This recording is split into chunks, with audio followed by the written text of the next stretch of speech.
the Board of Directors or the Board of the Hamilton Police Services that the funding of CEWs, which is different than has been recorded previously, can be funded without having any impact on the tax levy. And at this time, I'd like to turn over to our Police Chief, Glenn DeCare, to explain that to the public. Chief? Chair and members of the board, thank you very much for the opportunity. The original report that was received by the board was an explanation of full disclosure, an impact report of all identified costings, which was given to the board, to council, and eventually ended up with a ministry recommendation regarding funding. That report identified every cost that is impacted by any potential expansion. In informing the board openly of all of the expenses associated to the program, we as a service are also obliged to address any other potential funding options. We did separate out training, trainer certification, frontline officer access, staged in deployment, as well as addressed issues in a manner that maximizes both officer and citizen safety. We have identified a strategy with no impact to the 2014 operating budget. This is a funding mechanism which allows us to match a phase-in project with a manufacturer's life cycle project. The money that is being utilized for this, I must make it absolutely clear, this is not operating dollars and it is not service funding. Service, being the Hamilton Police Service, does not have access to this money. The funding is part of an agreement that was made between the board, the Hamilton Police Association, represented here tonight by the president, Mr. Mike Thomas, and the Senior Officers Association, represented by their president, who is Inspector Jamie Anderson. The association, junior and senior associations, have consented to the use of the funding for this purpose, as well as the board. The funding comes from an OMERS pension type 3 overage, which was put into an agreement in 1996. This legal agreement specifically says that the parties must consent to its use. It cannot be used for the operating funds of the police service. It must be used for one-time purchase, and it must be used for officer safety initiatives that enhance the Hamilton Police Service in the delivery of service to the public. To give you an example of where this funding has been used before, the purchase of bulletproof vests for our officers, the acquisition of pistols in the transition from the revolver to the pistol, things that were as a result of occupational health and safety issues that were brought forward historically. That is what this money has been utilized for, and actually the board is a signature with the Junior and Senior Association to a special contract. We anticipate that this project, and we will access this funding at just under $500,000. That being spent on the purchase of all of the equipment for a phase-in over 3 years and the first year's maintenance. So there is no impact to the 2014 budget in the proposal that we have before the board. Okay, thanks very much, Chief. So, in summary, the last time the public went public on this issue, it was reported that it was going to cost $1 million in the 2014 budget, which would, of course, cascade through to the tax levy. It's now zero. And I'm not sure I want to open this up for a lot of questions right now. We're here for the public, so can we just move on to the public deputation? That was just an announcement at the start, Councillor White. Mr. Chair, point of order, there was a suggestion that there's no impact on the 2014 levy. Okay, naturally, is there impact on the 2015 levy? Well, that's what we can discuss at future meetings. I want to focus tonight on getting deputations in for the conductive energy weapons. The only reason I raised it because you thought it was important enough to raise the fact there's no impact on the 2014 budget, then I think it's only reasonable to suggest there might be an impact on the 2015 budget. There may be, and we'll discuss that when we have the 2015 budget before the board. Okay, I'd like to move on now to the public deputations, and the first is Michael Thomas, President of the Hamilton Police Association. So, Michael, if you can come up to the podium at the front of the horseshoe.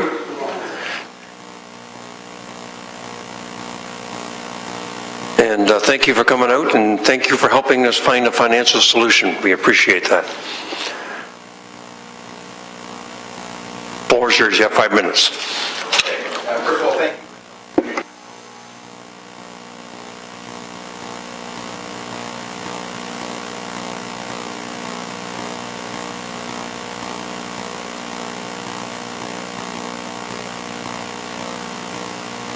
Mike, can you just make sure the button on that microphone is pushed?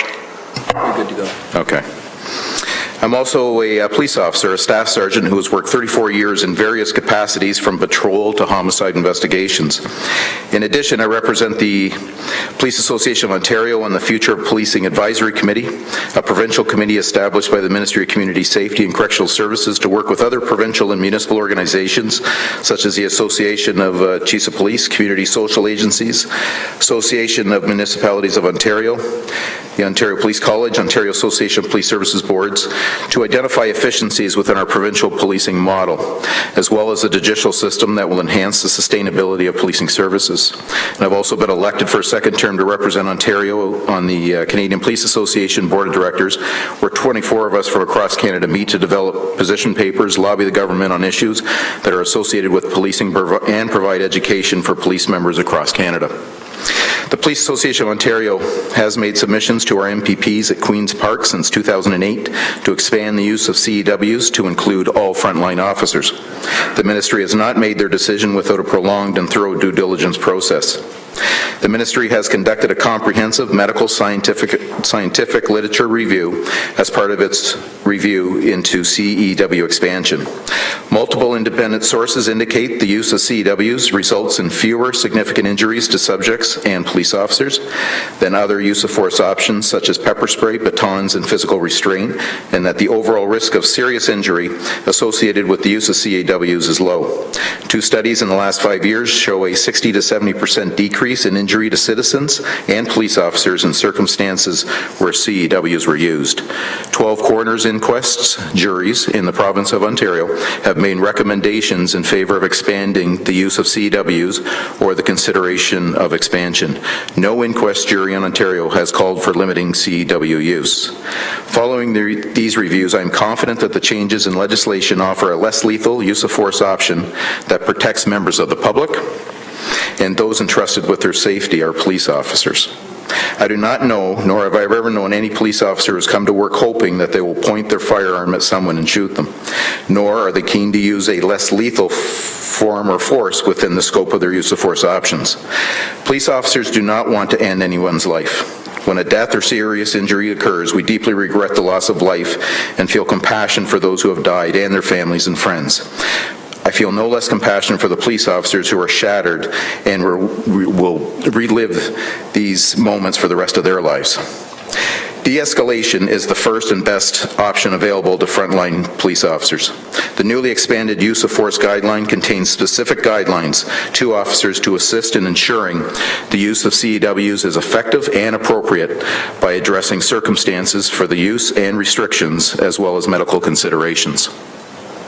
The Ministry has a training program on CEWs to reinforce the principle that CEW is to be used as a weapon of necessity and not a tool of convenience. Police officers receive training on interactions with persons with mental illness that includes tactical communications, excited delirium syndrome awareness, rapport building, mediation, conflict prevention, and de-escalation, indicators of major mental disorder and responsive strategies, diversity, the Mental Health Act, and practical exercises. Officers are trained to de-escalate volatile situations by using tactics such as active listening, calm tone of their voice, pitch and body language, as well as persuasion and empathy. Michael, you have 1 minute left. They also have to be aware of the dynamics of violent encounters and how rapidly a subject can change his or her threatening behavior into actual violence directed towards the public or the police themselves. This training is essential to effective policing in the province, and I have no doubt that our police service will continue to develop and improve our training programs. Deadly force can only be used to protect against death and or grievous bodily harm, and when no less violent means are available. When deadly force is used, this is of great concern for all involved, and so it should be. The police officer's actions, often decided in a split second in a dynamic and highly pressured setting, will immediately be dissected by families, witnesses, the media, and the public. Often, opinions are shaped before the full set of circumstances is known. Our Hamilton police officers are professional, well-trained, and will respond appropriately in situations including the most treacherous, chaotic situations our city can throw at us. All officers across Ontario have to justify their decision to use force, and if they have performed in bad faith, they will be held responsible. Okay, Michael, you need to wrap up. Your 5 minutes is up. Okay. Adding another use of force option, a conducted energy weapon, a non-lethal use of force option will allow our officers to be able to employ another level of force prior to having to resort to lethal force, and will be safer for our community and safer for our officers. Thank you. Is there any questions from the members of the board? Seeing none, well, thank you very much. And next is Larry Pomerantz, Chair of the Hamilton Civic League. Larry, podium is yours.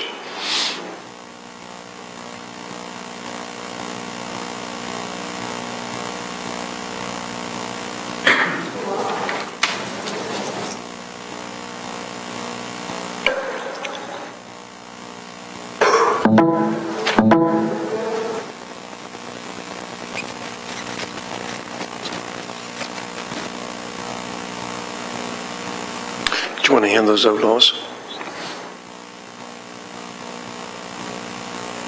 Thank you.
Idea how to get that full screen?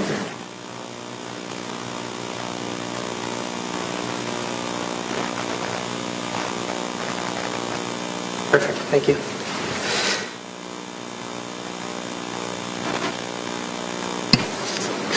Good evening, my name is Larry Pomerantz. I am the chair of the Hamilton Civic League. We currently have a values and priorities survey underway. The survey consists of 57 questions. We have currently received 549 anonymous survey responses, as pictured through the postal code mapping on this document. 83% of the respondents have a college or university degree. There happen to be 3 questions related to policing, one of which specifically addresses the TASER issue. So I'll have a look at the third column on the far right. The question was, the police should be granted $1 million for additional TASERs and $635,000 each year for related training. The results of that survey came out to 231 individuals strongly disagreeing with that, 153 disagreeing, 61 neither agreeing nor disagreeing, 42 that agree with it, 27 that strongly agree, and 35 that do not know. Other issues that we were looking at was the cost of policing and the scale of how safe you feel in your community. On the TASER acquisition and funding question, 70% disagreed or strongly disagreed with investments in TASERs. 12.5% agreed or strongly agreed with that investment, and the other 17.5% were pretty much undecided or did not know. Based on these results, it appears to us that this was just a general survey. It wasn't about tasers. There was about 57 different questions. We have a good random sampling, and basically the community does not think that tasers are a good investment for this community. I thank you for your time. Thank you, Larry, and appreciate you going out to the community and getting this reaction. Do you think the response would be any different with the announcement tonight that they're finding the funding internally? It's a good question. I think people want to have a safe community. I think they would ask how many officers are being injured on the job now and how many residents are being injured as a result of how police have to do their services or provide their services. I just think there's a lot of fear and concern about the use of tasers in general. And because what we do is we actually let people comment in this survey, and that's a number of the responses we've had have been along those lines. Appreciate that. Nancy?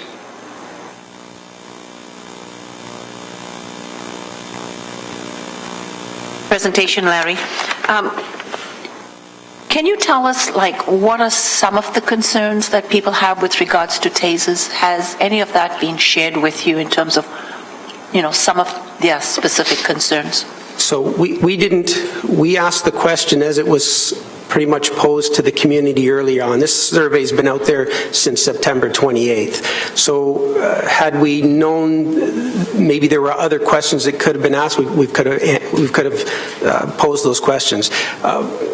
And we didn't ask people why they responded this way. All I can tell you is that the people that did comment are just not interested in tasers being used in their community. They feel that the police are able to do the work that they do with the tools that they have in hand, and this is not a good investment, and it's just not the type of device that they think should be used in our community.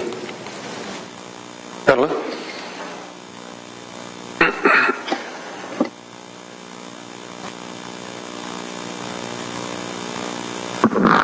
Thank you for your presentation, Larry.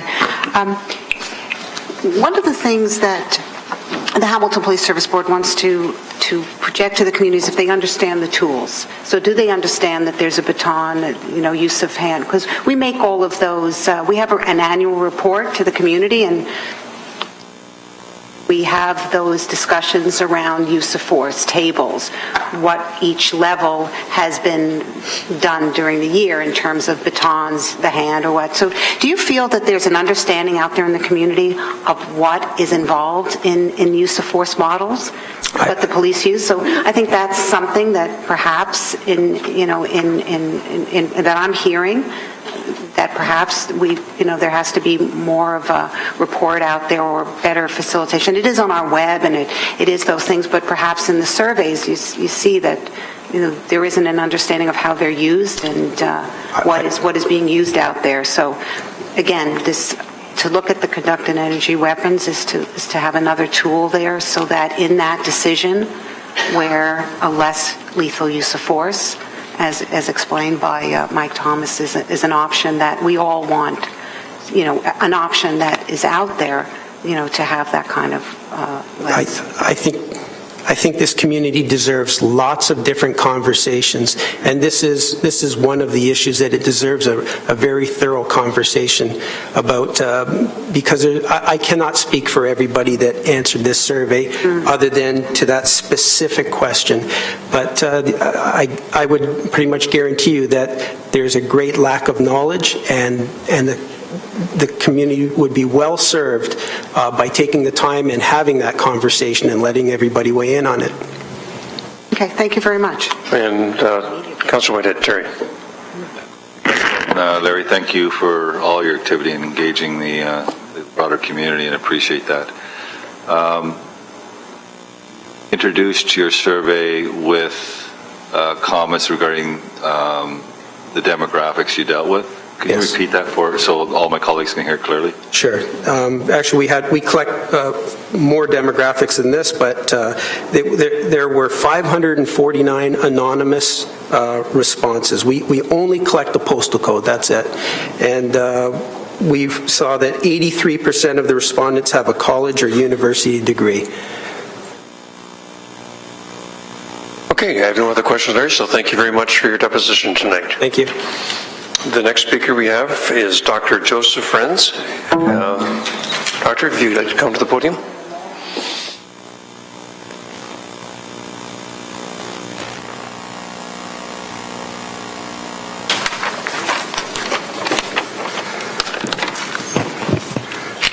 Thank you, Mr. Chair. My comments will be brief.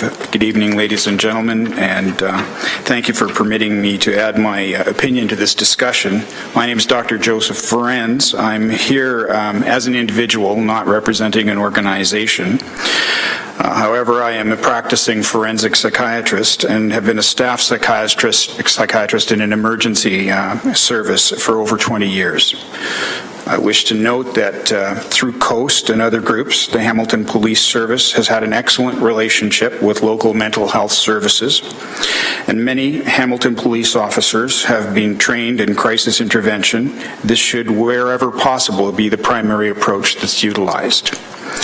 However, the management of aggressive behavior sometimes requires the application of force, and that force should occur on a spectrum determined by the circumstances. In my opinion, officers should have options for the management of aggressive behavior which are less lethal than firearms. Conducted energy weapons can occupy such a role. I believe that they can reduce the likelihood of serious injury to aggressive individuals and to police officers. I support police officers having this option available to them. I do so, however, with the following provisions. I feel that officers should be trained in crisis intervention wherever possible. They should be given thorough training in the use of CEWs as an alternative to more lethal force.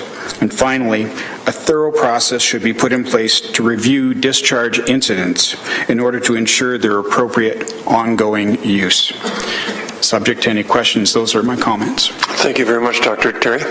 Yeah, thank you. I appreciate your presentation, Doctor.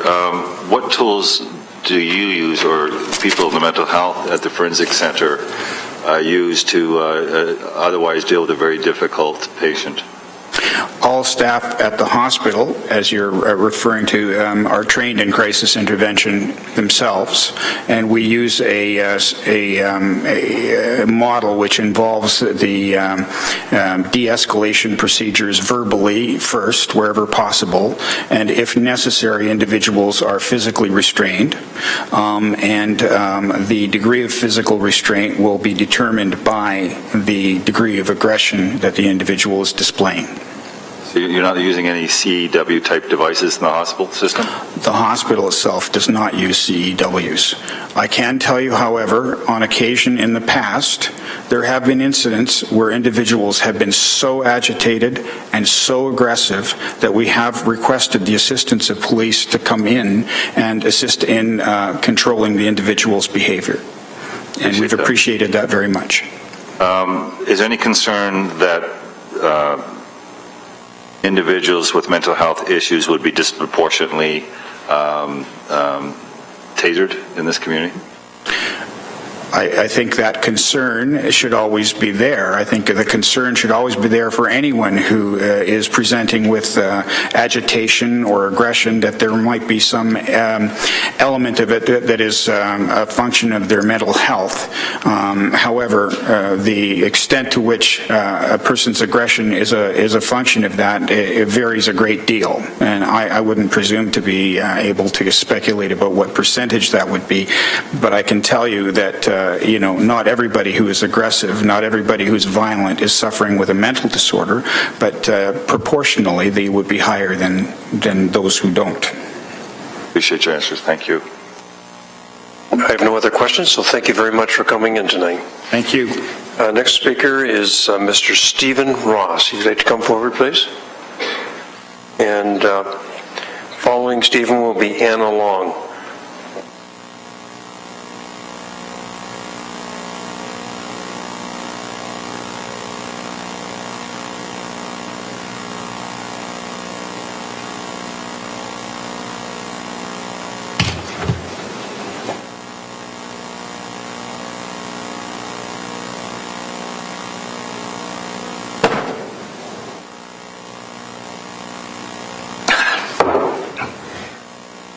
My name is Stephen Ross. I'm a lifelong resident of Hamilton, and I believe that arming police officers with tasers is the biggest impact on policing in Hamilton in my 50 years.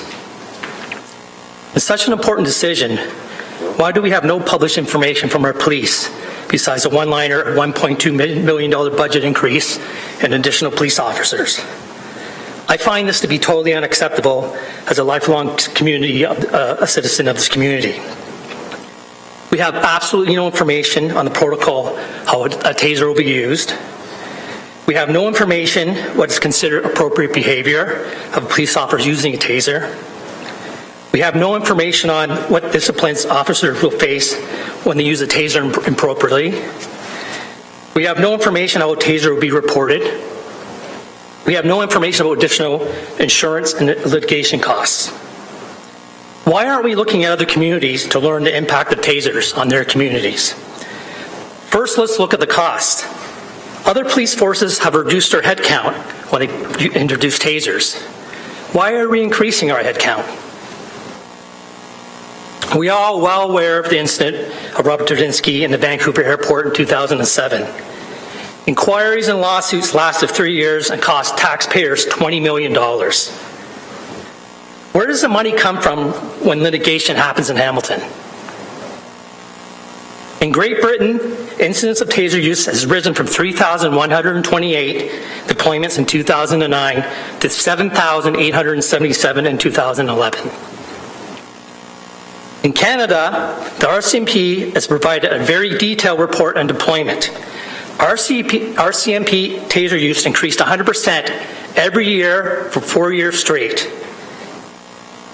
And on the 5th year, the RCMP refused to report detailed usage and censored the details. They stopped reporting to the public after 4 years. What are the projections in Hamilton? We have 5 of taser use. We have 9 years of data to give us an idea. We have no data. Is the Hamilton Police intentions to withhold the same information from our community just like the RCMP? In both countries, taser usage has expanded from its original intent as an alternative to firearms to an everyday policing situation. Is this the intention of our police force? In conclusion, surely we deserve more as a community than a one-liner from our police based on the history of tasers and police over 9 years to make a decision that best serves our community. That's it. Thank you. I see no one with their hand up requesting a question, so Madeline? Thank you for your presentation. As I said earlier in the other question, that we have a use of force document that comes out every year where we highlight. So I just wanted to, so before I go to that, and perhaps the chief wants to, to address that because I saw his hand go up. So are you aware that we are already using tasers in the police force? In Hamilton? In the police service? Absolutely. Well, I've been looking at your website and I found no information on tasers. So there is a document that I spoke about with where we have an annual report where we look at all the incidents of use of force, and tasers is outlined in that, and so we do have a protocol in place how we use the taser, and if the chief wants to chime in after that, but I just wanted to say that there is an annual report. It is documented. It comes to the board, which is live streamed, and we do ask those probative questions. We ask the chief those questions around use of tasers and the numbers on that. So there is that. It is published. It's on the web. If you look at all of those, there's policies and reports, but it is there. So and as a matter of process, I don't want bantering to go on back and forth. No. What I'd like to do is, if any questions or any answers, you direct them through the chair. And right. So we don't get into a bantering. But if you want to respond to that, you're more than welcome to. Yeah. No, I mean, I've been all over the website and I haven't been able to find it. Maybe it needs to be clearer where it is. Okay. I have no other questions. Chief, did you want to comment? Chair, I just draw your attention to the publication that was issued to the board and to all of the council members in the debate on CEWs. Every policy, every procedure, every reporting mechanism is all here. It is all available online, and certainly we'll have a look at making it more readily available, but it's posted for everybody to see. So that document is available online, is it, Chief? That's correct. Okay. That should help you out then. It's available on the Hamilton Police Services website? That's right. Okay. Thank you. The next speaker we have is Anna Long. Anna, are you here? Oh, and Trish Mills is on deck. So if Trish wants to make her way down, And we'll have you up next. So Anna, welcome, and you have 5 minutes for your presentation. Okay, thank you so much for this opportunity. I'm not here to address the financial concerns and many other different concerns. My concern is that someone like my son, who is diagnosed with the insidious illness of schizophrenia, if tasered, may actually die or suffer serious fallout. For example, my son was also in a serious accident being hit by a car as a pedestrian only this September, in which he survived life-threatening head injuries and is lucky to be alive. But now he is on anti-seizure medication as well as the wide array of psychotropic ones. For example, there is one medication called Fluanxol. This medication may cause abnormal heart rhythms. Then there is olanzapine, otherwise known as Zyprexa, which has increased side effects for stroke or heart failure. The other one he takes is risperidone. What bothers me about risperidone is that aggression, agitation is listed. I find this very upsetting because my son is normally non-aggressive and can be very unassertive. But how can any of us know for sure if my son were to show any bit of agitation what the real reason is? Medical, police, anybody, me, I don't know. So what assurances can I and my 26-year-old son have that the police will be fully trained as much as possible to know when and if to use their tasers?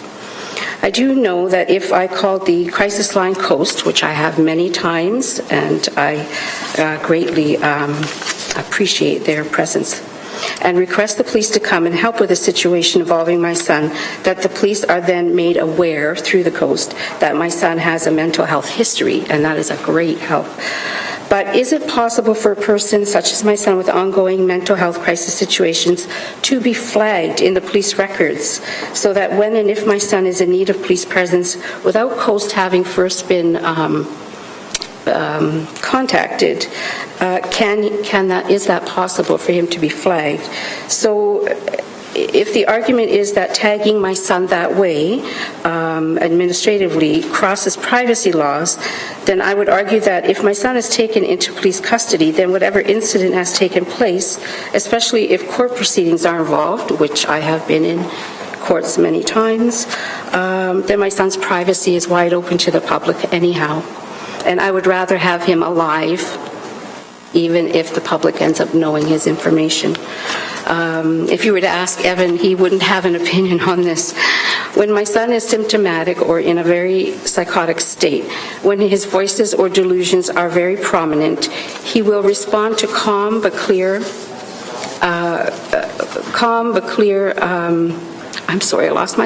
instructions, as well as calm or slow, non-threatening body language from others, as most of us, whether we have a mental illness or not, would react. If an aggressive tone and stance is used, this will most likely cause my son to be very fearful and will then put him in a fight or flight mode. And then this can produce an unwanted reaction on my son's part purely out of fear. And if that were to happen and then my son was tasered and survived it, there will be yet another layer in his psyche, having that experience with the police. And it goes without saying that if my son were tasered, I then would also be greatly fearful of police presence instead of the present trusting mode that I have for them. Thank you for your attention. Thank you. Thank you, Anna, for coming in to share that personal experience with us. We appreciate that. Okay. I see no questions from the board, so thank you for your presentation. Thank you very much. Thank you. And the next person up then is Trish Mills, to be followed by Paul Parkinson. Paul wants to make his way down.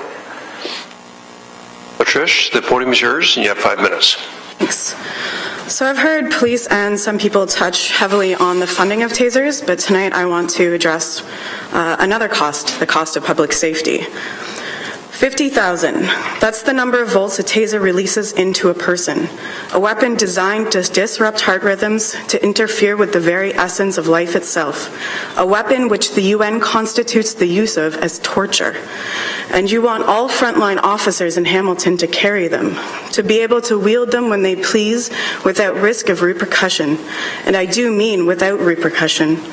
3,500 is the number of SIU investigations that have been opened into police conduct in Ontario. 16 is the number of those officers who were ever charged.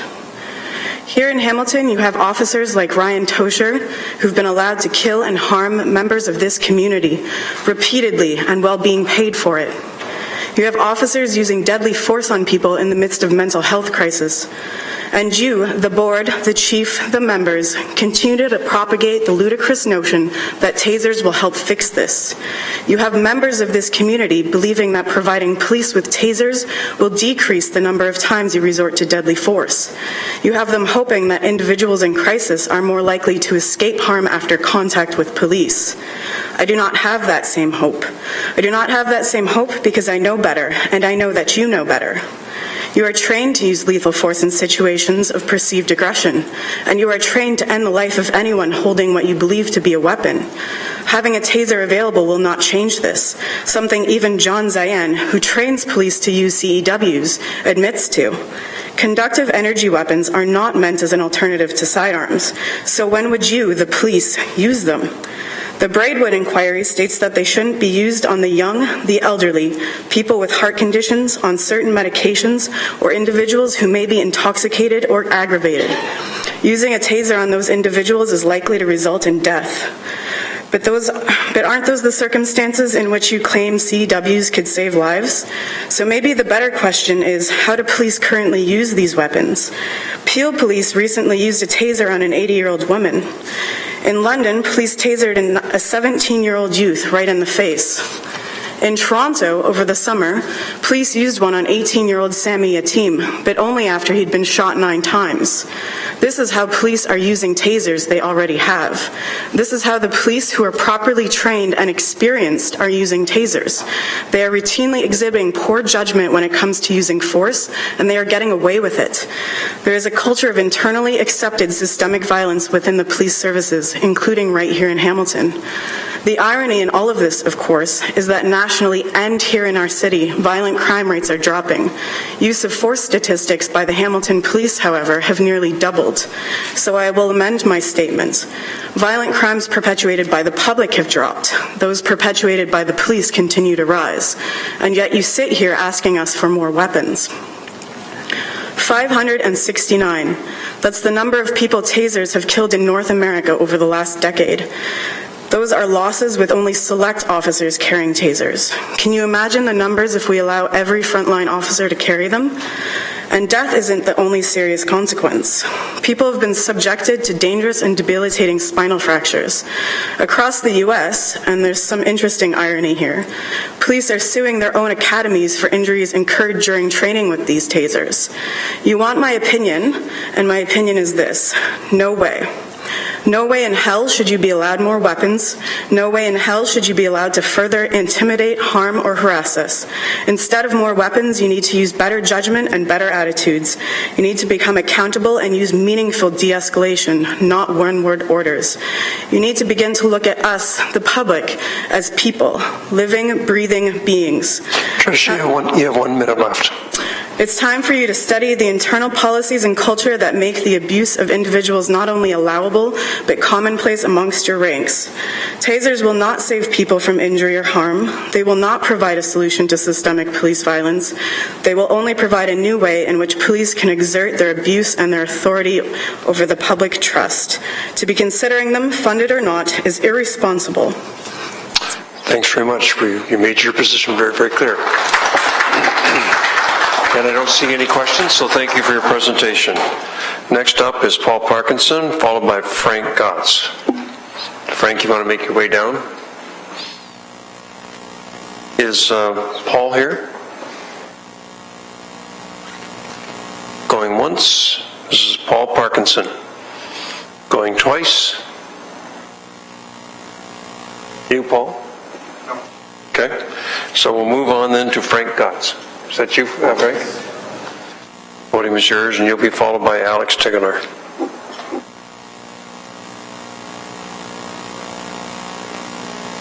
So welcome, you have 5 minutes. All right. Hello, police board members. Hello, DeCare. I thank you very much for giving me and others the time to actually come interact with you. since the annual police board meetings you hold do not have too much open communication. By you doing this shows me and others that you are making an effort to be partners with the community in certain aspects of policing. And I hope that you hold more meetings like this so you can live up to the mandate of the Associations of Chiefs of Police, which is based on community-based policing, which states the police should be partners with the community, not apart from it. So today I am here because Hamilton Police is planning on equipping all frontline officers with tasers. But will this really fix the main issues Hamiltonians have with the Hamilton Police? The main issue at hand is police are using excessive force when not needed. No cases will be mentioned, but a metaphoric analogy can be it's not a hardware issue, it's a software issue. The software meaning possibly the training police officers receive. I feel that excessive lethal force situations, the police officers are usually exonerated and cleared of charges. In my opinion, officers that break the law should be convicted and punished more heavily than a regular criminal because it is way more inappropriate for law enforcers to break the law than a regular citizen. Now, I understand lethal force is allowed under the use of force model, but it has to be equal force. Equipping all frontline officers with tasers can indeed decrease lethal force by the use of a gun, but will it decrease excessive lethal force as a whole? What I'm trying to say is, will the gun just be replaced by the taser? Will there be people getting tasered when not needed? Just recently, an 80-year-old woman got tasered by a peel cop and cleared of charges. So how can we, the citizens, be partners with you, the police? How can we decrease excessive lethal force? Are there any solutions? Ian Scott, now retired from the SIU, says he would like to see officers have taser cams that can record video and audio when the weapon is getting ready to be projected so it can guarantee that tasers are being used properly.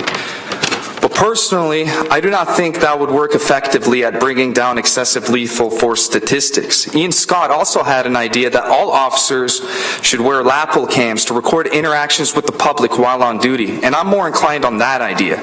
According to the New York Times, published August 21st, 2013, the police department of Ryle 2, California, required half of its patrol officers to wear body cameras each week of the year of 2012. It stated, quote, Ryle 2 is one of the few places where the impact of the cameras had been studied systematically. In the first year after the cameras were introduced, in February 2012, the number of complaints filed against officers fell by 88%. Compared with the previous 12 years, and use of force by officers fell by almost 60%. Over the same period. So I stand before you here to be partners with you, and as a concerned citizen of excessive lethal force issues, I demand that all frontline Hamilton police officers wear body cameras instead of equipping them all with tasers. The statistics speak for themselves, and also Ian Scott says it will save huge money in the future for investigations against alleged crimes committed by officers. Police body cameras have been implemented in the Canadian cities of Calgary, Edmonton, and Victoria, and the city of Winnipeg is also talking about doing it. Considering the Hamilton Police is spending $44,000 on a mobile CCTV cam to spy on protests where usually there is no crimes happening, and also the city is spending more money on 1,100 more CCTV cams to be put on every major intersection in the city, then it shouldn't be too much of a problem to put the cameras on the police so that the public can take advantage of the police state Big Brother surveillance grid that is rolling in. So in conclusion, I want the cameras to be on officers because it lowers complaints against officers as well as excessive lethal force. Please consider my proposal. Thank you for your time. I brought the New York Times article for you guys to check out. Thank you, Frank. It was an excellent, very articulate presentation. So I don't see any questions from any board members, so thank you. Just leave it with the board administrator. Okay, the next person up is Alex Tegeler, and followed by Norman Dorr. So Alec, the podium is yours for 5 minutes.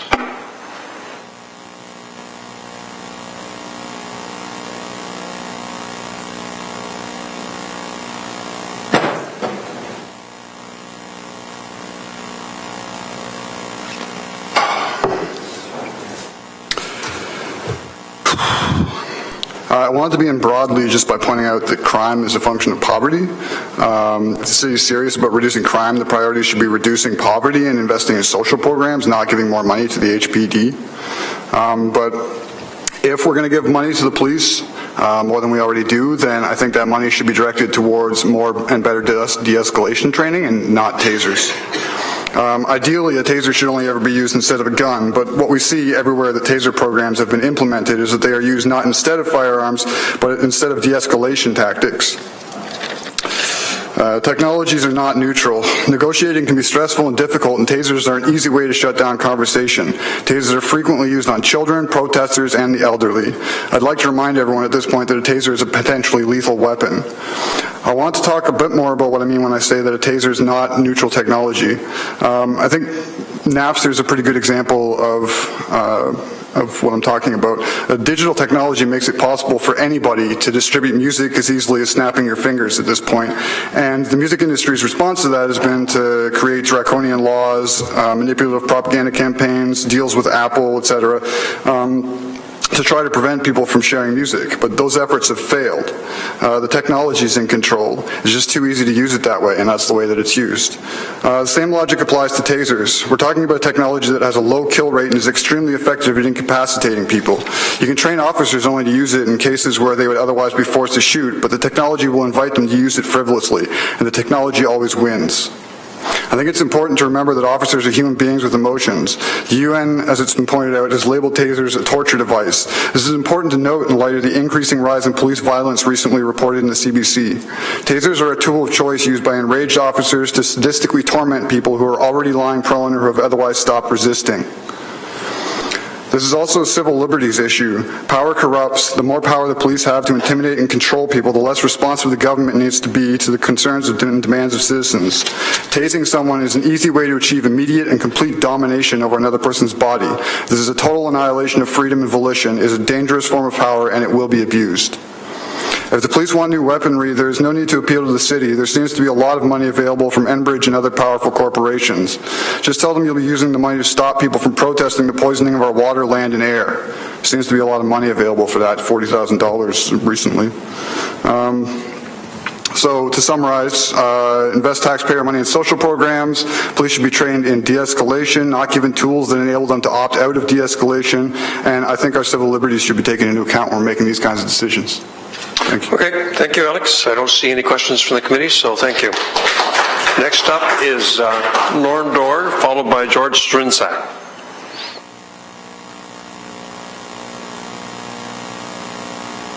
Norm, the podium is yours. Welcome, and you have 5 minutes. Thank you. Good evening. For those of you that don't know me,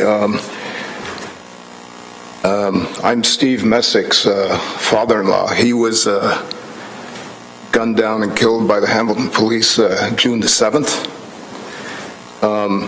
He was shot 6 times into the torso with a 180 grain hollow point bullet. The question on tasers, we've discussed it as a family, obviously. Are they the answer? We don't fully believe so. First off, there's not enough information on tasers.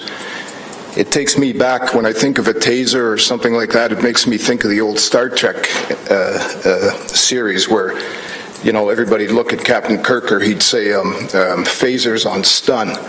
Well, can you put tasers on stun? Can they be regulated? These are questions we have to answer or find answers to. Raising the money, well, we're talking about $1 million. Today, what's $1 million? Put a price on a human life. My daughter just had a baby up there, 6 weeks old. What's his life worth 20 years from now?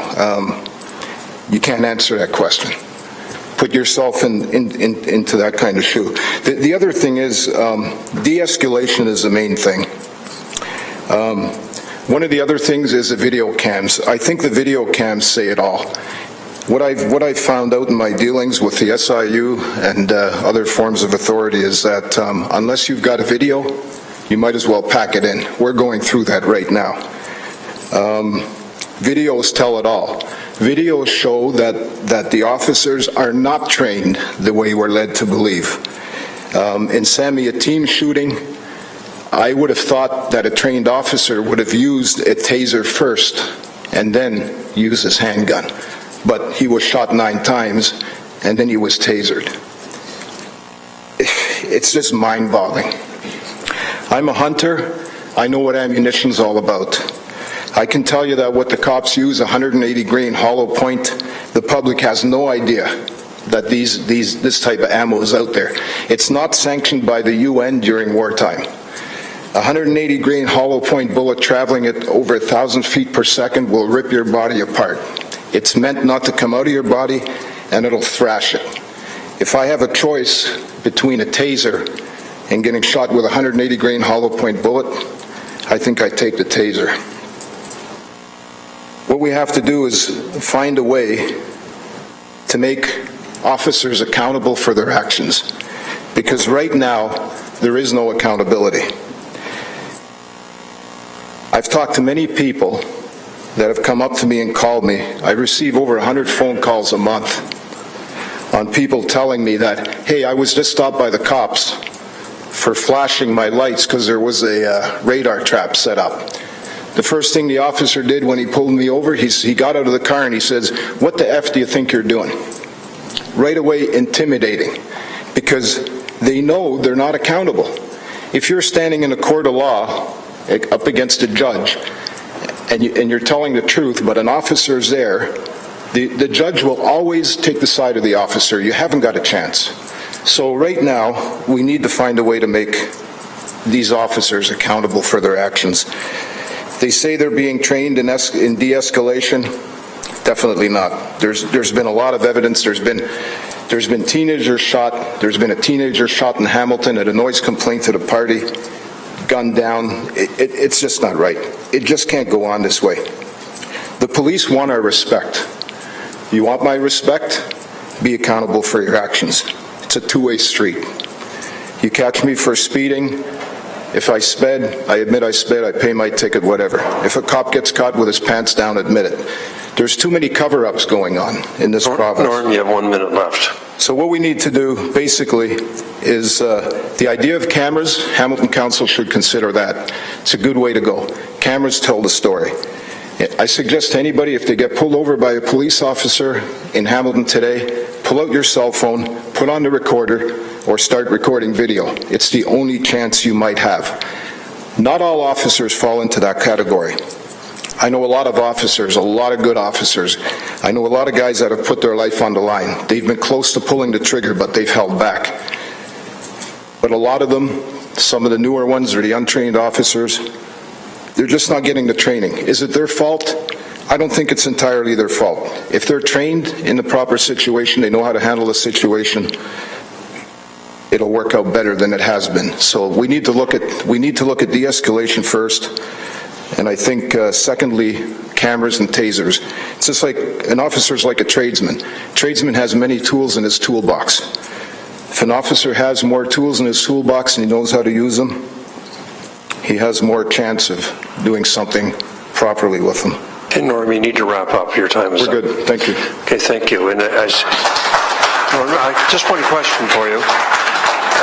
I see no questions from the board. I'm going to ask one question. Do you think Steve would be alive today if those officers had tasers? You know, I'd be lying if I said yes. Would his chances have been better? I believe they would have. If it was in the right hands. I think if the right officer had been there, better trained officers, yeah, I think he'd be alive today. And if they had a camera on his lapel or whatever, at least we would know the truth. Because right now our families still don't know the truth. So we've been searching. We're looking for the truth. Will we ever find it? I said many times, we've got 3 witnesses to the shoot. One is dead. The other 2 are cops. I've met the new director of the SIU. You don't want my opinion on him here. As long as we have policing police, I don't think we're going to get justice. And I think the province, I think right now the way the climate is, it's going to get a lot worse before it gets better. How many more people in Hamilton or young people have to get shot before council and the police services do something? You guys have to work together to do something. That's what you have to do. You have to find a way to make Hamilton a better, safer place to live. It has to happen. my little guy up there, I don't want him growing up and, worrying about him getting shot by the good guys. It's not supposed to work that way. Well, thank you. I know it was probably difficult for you to come out here and speak to us tonight. And one thing that may come out of this meeting is that we may ask the senior officer to report back to the board on where our lapel cameras at, the technological development of it, how close it is to coming into full service. But that may be an action item that will come out tonight. So thank you for your presentation. One more thing. We love Hamilton. And Hamilton always, you guys talk about, you're a leader in this or you're a leader in that.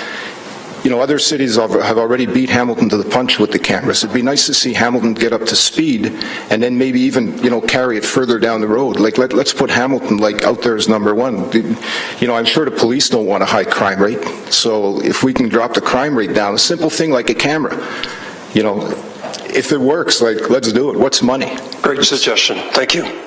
So, the next presentation we have is from, and I'm probably going to mispronounce the last name, so please correct me, I apologize for it, is George Zrinskak, and followed by Warren Francis. So George, correct me on the proper pronunciation of your name, and then you have 5 minutes for your presentation.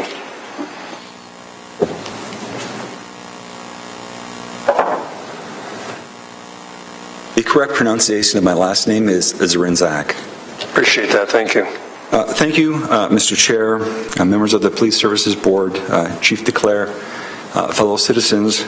My name is George Zrinskak, and I'm a relative of Steve Mesic. And I just want to thank you for giving me, our community, an opportunity to share our thoughts regarding the expansion of conducted energy devices, weapons, CEWs in Hamilton. Now, the goal of CEWs, or TASERs, is laudable, to save lives of officers and civilians. It does this by putting another non-lethal option in the frontline officers' belts. The sudden push for CEWs carries many benefits, but also many risks, which I will discuss, and a possible solution as well. I base my opinions on findings that are credible and independent sources of information surrounding CEWs. The first report I will reference is named The Health Effects of Conducted Energy Weapons. It was issued in 2013. It's a Canadian publication. And in their research, the authors highlighted the lack of knowledge about the health effects associated with CEWs outside controlled settings. You see, CEWs are tested, typically involves healthy people, in their 20s or 30s. And however, the population that are overrepresented in the CEWs in the actual real world include a lot of people who don't fit this description. They're young men in the low 30s. Many of them have a history of alcohol or drug abuse, and many of them, 70%, suffer some form of mental illness. One study comparing the incidence of CEWs suggests that death was nearly twice as likely to occur following a CEW exposure when the subject was emotionally disturbed or mentally ill, and 4 times as likely when drug use was present. This was a result of a White and Reddy study in 2009. Therefore, let's not make the assumption, the Police Services Board as well as the good officers there, that this is a panacea, that this will solve all the problems with the mentally ill or people who are challenged. Next, I'd like to draw on the findings of the Braywood Commission on Conducted Energy Weapons. This is the commission, the public inquiry that was put together for the Ziznaki, the RCMP folks that killed the man in BC. In that report, the findings found that the unanimous view of mental health presenters was that the best practice is to de-escalate the agitation, which can be best achieved through application of recognized crisis intervention techniques. Conversely, the worst possible response is to aggravate or escalate the crisis, such as deploying a conductive energy weapon or use of force to physically restrain the subject. My final piece of formal research that I've done was a research brief from the U.S. Department of Justice, the National Institute of Justice. It was a May 2011 report. The research revealed that the conductive energy weapons, actually in the report it's called conductive energy devices, it's a little different term in the States, or at least in this report, were used 4 to 5 times more often than pepper spray amongst agencies that equipped officers with CEWs. And the findings that they actually found, which they were surprised, is that pepper spray had a higher probability of having a less violent takedown than the actual conductive energy device in this case. And even though that sometimes these tasers were used where they, excuse me, I just need to find my spot. And sometimes these the use rates actually exceeded empty hand control rates. And what empty hand control rates are basically, what they're saying is that tasers were used more often than empty hands, to search, to relieve a weapon, immobilize, or otherwise control a subject. So what the actual report asserts also is that during the training interviews with officers, and the officers that actually train the use of the conductive energy devices, they actually heard comments that slightly hinted towards something called lazy cop syndrome. And what that basically is that the officers may turn to a conductive energy device too early in an encounter rather than relying on the officer's conflict resolution skills or even necessary hands-on applications. George, you have 1 minute. Okay. Even though there is funding, just because you have funding and you want to buy something doesn't necessarily make it a good thing. And, I've also done some research on some other effective techniques, the efficacy of the body-worn cameras, known as the PAL cameras. Similar to a previous presenter of mine, one of the most recent examples was in Rialto, California, where complaints against police fell by 88%, use of force fell by 59%. Taser International does make a camera that works. Taser International also states that the cost in the United States is about $2 to $2.5 billion to defend use of force allegations, and if we extrapolate that to Canada, that's about 200 million to 250, and I'm sure if we can extrapolate that to the city of Hamilton, it's substantial. And he also stated in that report that the police chief said that for every $1 that they spent on these cameras, they had a return of $4 based on the savings in terms of the complaints and other administrative details that revolve around the policing. And here's a quote that I got from that police chief. Can you wrap up now, because your time is up? Certainly. When you put a camera on a police officer, they tend to behave and follow the rules a little bit better. And if a citizen knows the officer is wearing cameras, chances are the citizens will behave a little better as well. And I'd just like to close, if I can, really quickly, just with one quick note, a conclusion with a quote in memory of Nelson Mandela. Education is the most powerful weapon which you can use to change the world. And I think we can all agree that education and training is the most powerful weapon and the starting point for a more effective, transparent, and accountable Hamilton Police Service. Thanks very much for that presentation, George. I see no questions from the board, so I'll call on our next speaker, which is Warren Francis, and on deck is Sharon Dorr. Warren, welcome, and you also have 5 minutes. Good evening, everybody. My name is Warren Francis, and I'll give you a little rundown why I'm here. 5 years ago, I lived in America for 20 years. I was born and raised in England for 30 years, and I lived in America for 20 years. I had a beautiful wife and family, a home, a great job, and for some reason that turned upside down, and I believe by God's design, destiny and fate brought me to Hamilton, Ontario. 70 or so years ago, there were very brave men that came from Canada who heard the call to fight against an evil ideology that existed in Europe in the theatre of war. And these wonderful men and women from Canada came on a boat with faith, came to my country and fought for the ideals that we fought for to overcome this evil enemy. It just seems to be that it's a travesty of fate and destiny that 75 years later, that God Almighty, because I'm a Canadian citizen through my mother who married a Canadian soldier as a Canadian war bride, I have come into Canada to fight against an evil ideology, but the evil is not exterior to Canada. The evil seems to be within. I know, living in England for 30 years and America for 20 years and traveled around the world, I've never seen such a bizarre or brutal policing in all my life. I first became involved with the case of the boy Anders Chinnery, who was shot because of a called-in noise complaint. And then subsequently to that, James Kitely, Fonsei Chant the Chak, and now we have, Steve Mesic, and then we have Sammy Yatim, and now we have Alex Tuggan in Oakville, and now we have the chap in Ajax last week. We've gone from a two-shot policy, that was supposed to be a two-shot policy, now we're being shot 9 or 10 times and expected to live. So I feel very comfortable that I'm doing my mother, my Canadian mother, proud. My two Canadian brothers proud, who were brought up in Sudbury. I feel that they're cheering me on as the families that I have helped. I'm a lover of people. I do not hate the police.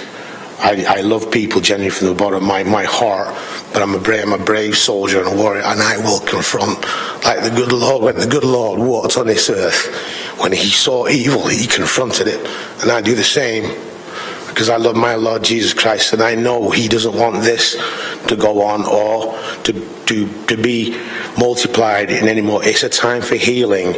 It's a time for change.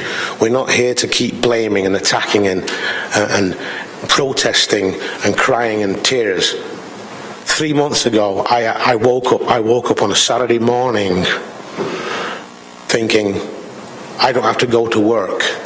And I looked up at the ceiling and I thought of all the 5 victims that have died in Hamilton the last 4 years, and I had to cover my face and hold my mouth to stop myself from screaming. This is how bad it is, and this is how it's affected me as a member of the community who I love. Hamilton's embraced me as one of its citizens. It's been very hard on me, but I love Hamilton. I love Canada and I love its people, but I will never back down from doing what was right. My mother taught me to act on principle. If the principle is correct, stand on the principle, never back down. I'm very fortunate to be in contact with Her Majesty the Queen. I've written her 4 letters in the space of 3 years, and she seems to have taken a very deep interest in what I'm doing, and we correspond. My best friend in England is the Chief Superintendent of Manchester Police, who has one of the best professional standards models in the world. Crime has dropped by 33% in the city of Manchester of 3 million people. I have many times proposed this model to be pursued by the Hamilton Police, and it still has not been pursued yet. Warren, you have 1 minute. Make my point right now.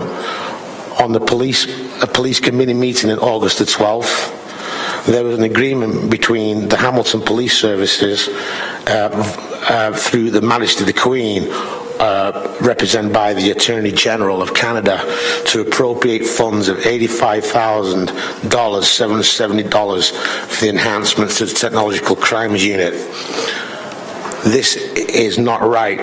The money that was appropriated here should be going into body cameras, extra training. There's only been $5,000 allocated by the Hamilton Police for professional standards. This is not enough. We have to have body cameras, tasers. We shouldn't be hurting each other. Okay, we need you to wrap up. Your 5 minutes is up. The police should not be hurting our citizens. They should be loving us. They should be caring about us, not hurting us. I just beg, I beseech, no more violence, no more death, no more murder. Okay, thanks, Warren. I don't see any questions from the audience or from the board, so I'll move on to our next delegation, which is Sharon Dorr. So Sharon, welcome to the council chambers, and the podium is yours. And on deck is John Wilkinson. Good evening, and thank you for the opportunity to speak tonight. For those of you that do not know me, Steve Mesic was my fiancé, and I just have a few personal things to say. I am feeling conflicted about expanded CEW use to all frontline police officers. I am concerned that CEWs will be misused. I do not have faith in all officers' ability to adequately implement the training they have received around CEW use. What one officer does in a situation, another will do something different. I am uncomfortable with skill set determining the fate of a citizen in crisis. Look at what happened to Sammy Yatim. He was tasered after being shot multiple times. Thankfully, there was a video to capture this. We are all familiar with other stories in which CEWs have been improperly implemented. CEWs are dangerous and serious weapons that should not be utilized loosely. I would still like to see more focus placed on de-escalating persons in crisis situations. Having said that, I also believe that CEWs are an alternative use to firearms. I believe that my spouse, the father of my son, could possibly be alive today if the officers that shot and killed him utilized a CEW rather than a firearm. I cannot make sense of the gap that exists between potentially utilizing a CEW to 6 shots fired in a man's torso, with no chance of living, dead, and never coming back. No chance to work through a difficult period in his life. No chance to get better. A CEW could have potentially immobilized Steve with the end result of life with his family. I'm also concerned about public safety. Steve was shot 9 times. 6 bullets entered his torso, as I said earlier. Where are the other 3 bullets? No one seems to care. Steve was shot in a residential neighborhood. Those bullets could have hit a child, or anyone for that matter, an innocent bystander. But they didn't, so it's a non-issue. I struggle with this. Utilizing a CEW would eliminate the risk to innocent bystanders who just so happen to be in the area when an officer chooses to utilize a firearm. I personally think frontline workers should be equipped with CEWs in place of firearms. Training should be thorough and frequently reviewed around CEW use. I do not want to hear about someone being tasered after being shot or tasered at 83 years of age by 2 officers. Officers need to be comfortable with their use and practice this skill often, unlike their lack of skill around shooting firearms. I would be interested in knowing more about how officers are currently trained to use them. In terms of the conditions and accountability measures that should be attached to CEW use, here I have no faith. What does accountability look like? If it's based on the perception of the officer, then just like the accountability around firearm use, there will be none, unless we have cameras to show us what really happened. A small note on costs of this new CEW plan: $1 million is nothing compared to a human life. There is no amount of money that anyone could give me to replace what I have lost. If this saves one person's life, it's worth it. Thank you. Thank you, Sharon. It took a lot of courage for you to come up and speak to us, frankly, and I want you to know we appreciate it. And we wish the best to you and your son, and thanks for your input. I see no questions from the members of the board, so thanks again. Thank you. The next speaker is John Wilkinson, and on deck is Mom.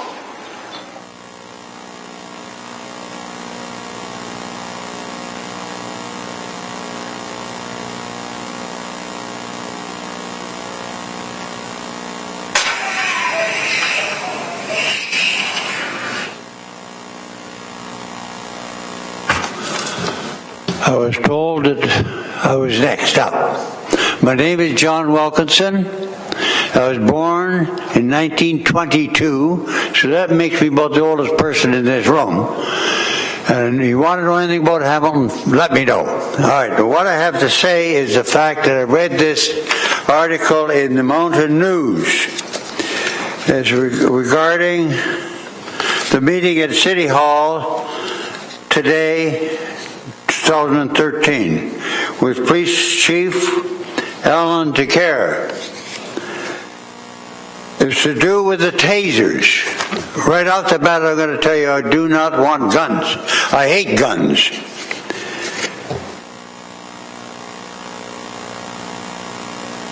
For the price of almost $1 million to purchase the laser instrument, and about $750,000 to maintain them yearly, and I've not got a goddamn thing about the price of the. I do not want to spend $1 million on tasers. We can help the poor and stuff like that instead. But I do think it's time for Hamilton to set an example to the rest of Canada to ban the use of and ownership of any new type of weapon, such as a taser, and not let the government screw anything up. Don't give it to the government to say that it's okay, because they'll screw everything up. We already have enough weapons with poor legislation in Ottawa to make the final decision in this matter. So let's do it Hamilton's way. Now, I might just add this. I'm against that tasers entirely. I'm against guns in any way, shape, or form. I spent 5 years at war. When I came out, I was not mentally disturbed, but I wasn't sane. I wasn't sane neither, because you live 5 years at war when you go away as a child and come back at 24 years of age, 23 years of age. You are not sick because you don't know anything about civilian life. So I wasn't sane, but I wasn't crazy neither. In any case, prior to the war, I was in engineering school, apprenticeship, because my family didn't have the money to send me to university. They got in touch with me at the end of my war in 1945, where I was in the Atlantic. And they showed that I could carry on with my education, which I did. And finally, I got home, and I couldn't stand it. I just couldn't stand being in civilian life. So I joined the police force. That wasn't, you were the chief then, declare. But it did not suit me at all. There was another military organization. Guns do not please me at all. Lasers, tasers, stun guns, forget it. We must not allow those to enter legislation and to be approved by our government, which they're not very good anyway. Why should we trust them to make the decisions on our guns? That's about all I have to say. Down with tasers. Sorry, Chief. When did you retire from the Hamilton Police Services, John? Oh. Got a question for you, John. I'm very deaf. That's okay. That's okay. The next up is a mom. I understand you want to remain confidential, do you? And it's going to be followed by Jamie Anderson, who is the president of the Hamilton Police Service Officers Association. So the floor is yours.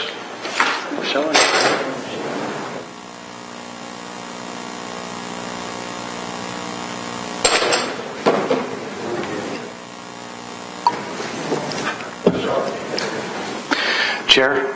I just have an unusual first name. Just 1 second, Chief. Just before we start, out of respect for the request for anonymity, if I could ask that nobody take any photographs, please, so that we can hear openly from our deputy. Yeah, and we've arranged for Joey to turn his camera away also, out of respect. Okay. Go ahead, ma'am. Okay. I was just saying I have an unusual first name, so that's why I just went by Mom. And I'm trying to think of other moms, too. Nothing wrong with being a mom. No, I don't think so. I love it. Mutual respect. I want to share these thoughts with you.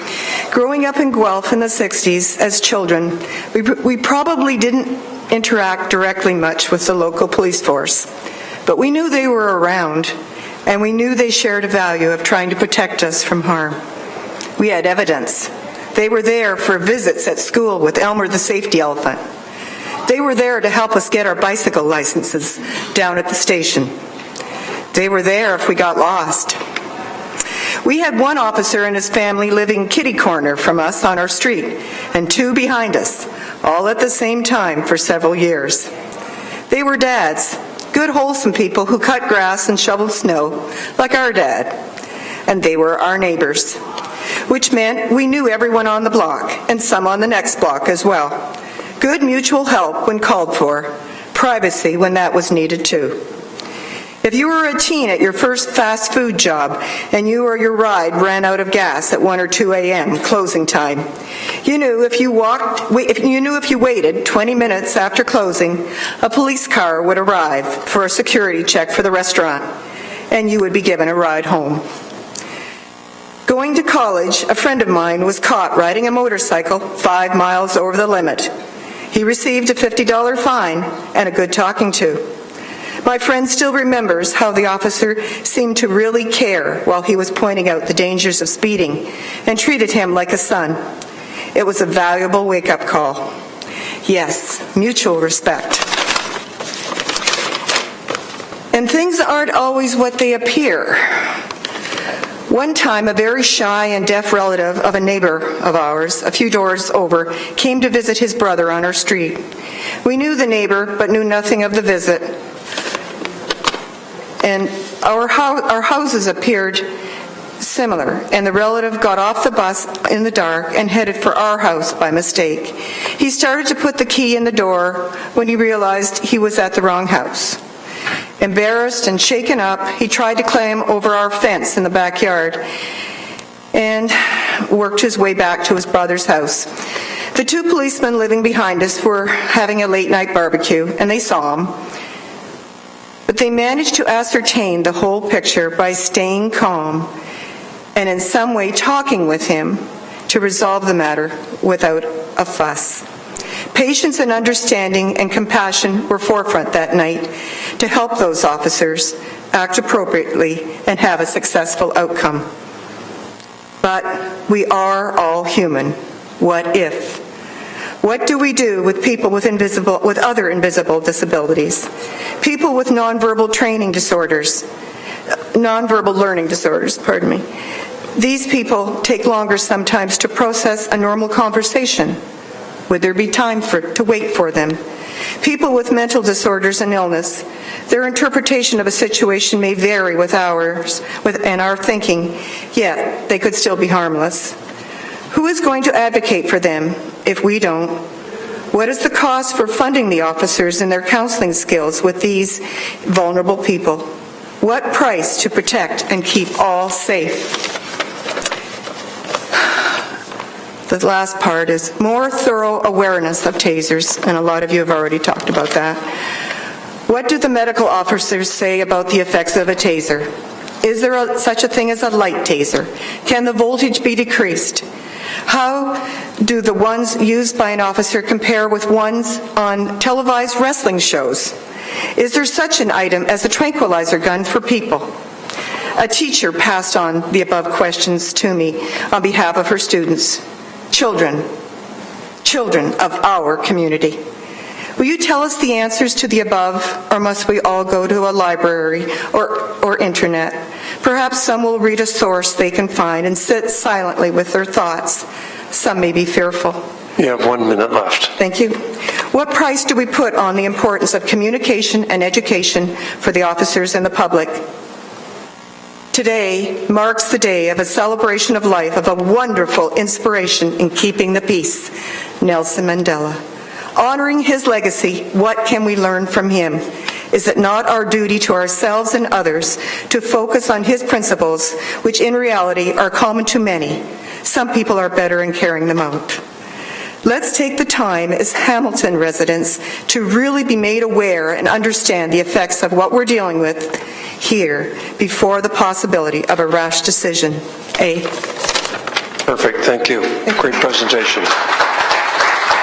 I see no questions, Mom, from the public, so thank you for your presentation. I'd like to call on Jamie Anderson, President of the Hamilton Police Senior Officers Association. Welcome, Jamie.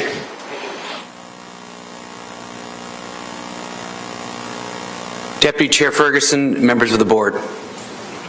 I'm here tonight on behalf of the Hamilton Police Senior Officers Association in support of the expansion of conductive energy weapons, or better known as tasers, to all frontline police officers. I have been a police officer in this city for almost 30 years. I have worked in most areas of the service, including patrol, street crime, vice and drugs, Canine, the Family Violence Unit, Human Resources, the 911 Center, and Court Services. I represent the Police Service on the Regional Human Services and Justice Coordinating Committee, a committee which provides leadership to the network of agencies that provide human services to individuals who come into contact with the justice system and who have needs including those of serious mental health. I also represent the Police Service on the Search Drug Court Committee, a committee that was struck to address drug-related crime in Hamilton by getting treatment for those individuals who come into contact with the law because of a substance abuse addiction. I am also one of the divisional commanders in charge of the East End Division in our city, where 180 men and women work to investigate and prevent crime, investigate sudden deaths, and more often than ever before, come face to face with individuals who are in need of professional mental health treatment and who are agitated and threatening harm to themselves and others.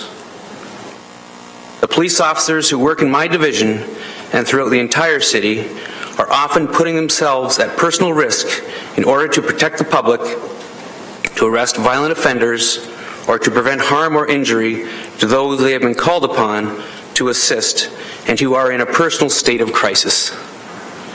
Their goal always is to handle each situation in a way that will provide a successful outcome for all involved in the safest way possible. Since 2004, there have been 12 inquests into police-related shootings in the province of Ontario that have made recommendations to the Ministry of Community Safety and Correctional Services to either direct further research into increased TASER deployment or more directly, to take whatever steps necessary to ensure that all frontline or primary response officers carried a TASER. Ontario police leaders have long supported the expansion of conductive energy weapons to non-supervisory support frontline officers. We believe that providing the less lethal use of force option to our officers will help us to protect citizens, persons with whom police interact, and police officers in situations where there is the imminent need to take control of the person, taking into account the totality of the circumstances. Conductive energy weapons offer safety benefits to both police and suspects when there is an imminent need to subdue a suspect and other options would be ineffective and inappropriate. There is risk associated with any use of force by police, but risk is mitigated by effective policies, training, and use of force options. Training, certification, use, and reporting guidelines for conductive energy weapons are mandated by the government. The Hamilton Police Service has proper policies and procedures in place and training and supervision to ensure that they are used in the right circumstances and for the right reasons. With these clear policies and procedures, a well-trained police officer with a conductive energy weapon, properly supervised and fully accountable for all use of force options, can save lives. I believe that conductive energy weapons are an important public safety tool for police officers and the citizens they protect, and so support, on behalf of the Hamilton Police Senior Officers Association, the expansion of conductive energy weapons to all frontline officers. Okay, you finished? Jamie? Thank you very much. That was a great presentation, and very frankly, we were bookended at each end of the registered speakers with presidents of our two associations, so I thought that was very fitting. So I just want to ask now, is there any other members of the public who did not register who wish to speak to us today? Come on down.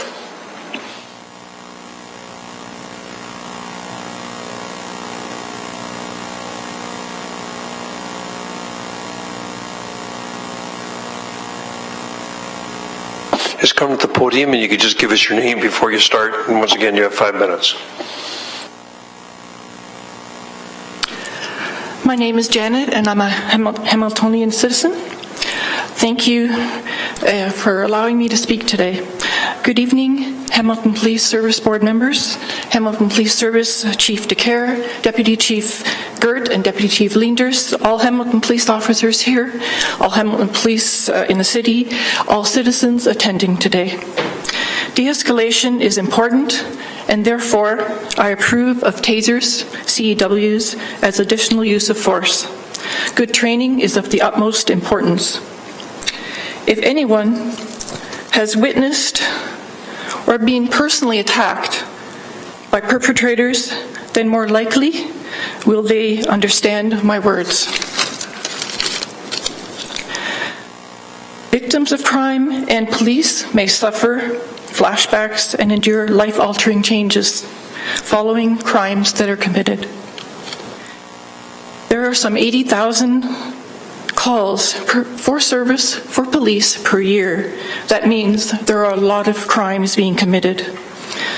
Public safety and police safety are very important issues and concerns for everyone, every day, here in Hamilton and globally. All life is valuable. Thank you very much. Thank you.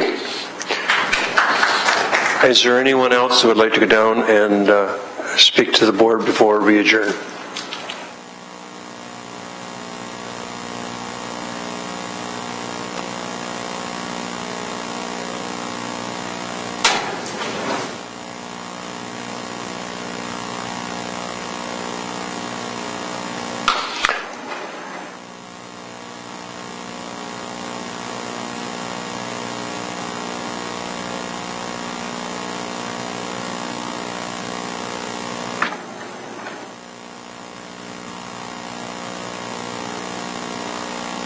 Okay. I thought you were coming down to speak. So is there anyone else that wishes to come down and speak? If not, I'd like to now turn to Chief DeCare for any comments you may have. Chief? Thank you, Vice Chair and members of the board. First and foremost, I need to thank and congratulate the members of our community that have come forward with their considered remarks that will help us as a police service to move forward on what is a very complex issue. CEW issuance and the issue itself is a significant public safety issue and a community concern for all of the residents in Hamilton and certainly for this Hamilton Police Service. The board's considerations in making the decision have been presented in our previous board reports and now supplemented with community consultation through the deputations that we have received tonight. Policy level consultation with the community is critical to our success as a city. The ministry guidelines and authorization for expansion of the issuance of CEWs has been received and we have assessed those regulations. CEWs, in fact, have been on the streets in Hamilton for the past 10 years. And we have the training, we have the policy, we have the supervision, and we have the accountability processes in place and have had for some time. From the very date that the ministry has authorized CEW expansion to frontline officers, we must put in place a very responsible plan which is geared towards saving lives. The history of our service is clear regarding CEW use and the contribution to saving lives in this community while also protecting the lives of our police officers. It's also equally clear that through 12 coroner's juries inquest recommendations that have been provided to the board on October the 24th and to the members of council, each of the 12 juries, made up of some 60 of our citizens in the province of Ontario, all made recommendations to issue CEWs to frontline officers as a jury, the very jury that represented this community and heard all of the evidence and the facts surrounding those 12 deaths. This intermediate, less lethal use of force option gives officers another resolution tool to use that is intended as an alternative to deadly force. But let's be clear, it is not a panacea to eliminate deadly force or to eliminate the use of firearms by police officers. The Hamilton Police Service will participate very soon in 2 upcoming inquests pertaining to the deaths of Andreas Cherry and Steve Mesic. And I suspect that the discussions may include the issues of CEWs, and we must leave that discussion for those inquests within the proper legal process. So I will not address any further those specific incidents. But I can speak to what takes place on our streets almost daily in policing right here in the city of Hamilton. I have previously addressed the issue of police interactions with emotionally disturbed persons and those that suffer emotional crisis. The Hamilton Police Service is involved in almost 2,000 apprehensions per year under the Mental Health Act. Over a almost 90-day period this summer, the Hamilton Police Service responded to 763 emotionally disturbed persons, and we were involved in 1,048 incidents. We apprehended 168 people under the Mental Health Act. 61 were safely admitted into hospital. 8 people during that time died by suicide at their own hands. And force was used by the Hamilton Police Service. In the totality of 1,048 incidents, we used force 4 times. In that same time period, our police officers responded to 37,166 calls for service. We arrested 1,813 people. Force was used in total 35 incidents, or 1.9% of the time. And none of those 35 incidents resulted in serious injury or death to the subjects or to the police. So de-escalation, tactical communication, disengagement, everything that we heard from the community tonight are appropriate in situations, and we train for those situations in our police service. And in fact, ladies and gentlemen, it plays out on our streets every single day. Like the situations that have occurred over this past weekend. And I would draw your attention to the fact that over this weekend, a female was seen on the second floor of an apartment building with what was believed and reported to us to be a firearm. Officers quickly responded, found a woman on the second floor wearing a mask and holding a knife in her right hand. Our officers drew their firearms, advanced upon this person, engaged in tactical communication, took control, and safely placed that person under arrest. You will also notice that this weekend, our officers responded to a call for a male that was running into traffic, yelling and hitting vehicles. He began to run into the 4 live lanes of traffic when our officers arrived. One of our officers confronted this individual. Our officers was struck with a wooden stick that was raised above the man's head. Our officers was in fact hit 3 times. The man was grounded, arrested, and taken into custody. I can tell you that the concern has been raised about our officers responding to hospitals, and the question was asked tonight of our medical professional about the use of CEWs in the hospital. Our officers this weekend were in the hospital looking after an accused person, and while in their custody, recognizing the strength of this individual, the man physically kicked the sink right off the wall. Or, as in this case recently, our officers arrested an individual, were arresting an individual under the Mental Health Act. The gentleman said that he wished to kill himself. He cried out to our officers to shoot him. And our officers engaged in communication when they were attacked. This man grabbed the officer's firearm and tried to disarm them. When the officer released the grip of the man from his firearm, the man went instantly for the officer's throat and commenced to choke him. Our officers were kicked and they were bitten. Our officers eventually arrested this man without utilizing force. Our officers also, the question was raised tonight about the mental health professionals. I need to draw to your attention as a board that the mental health professionals call us when it gets out of control.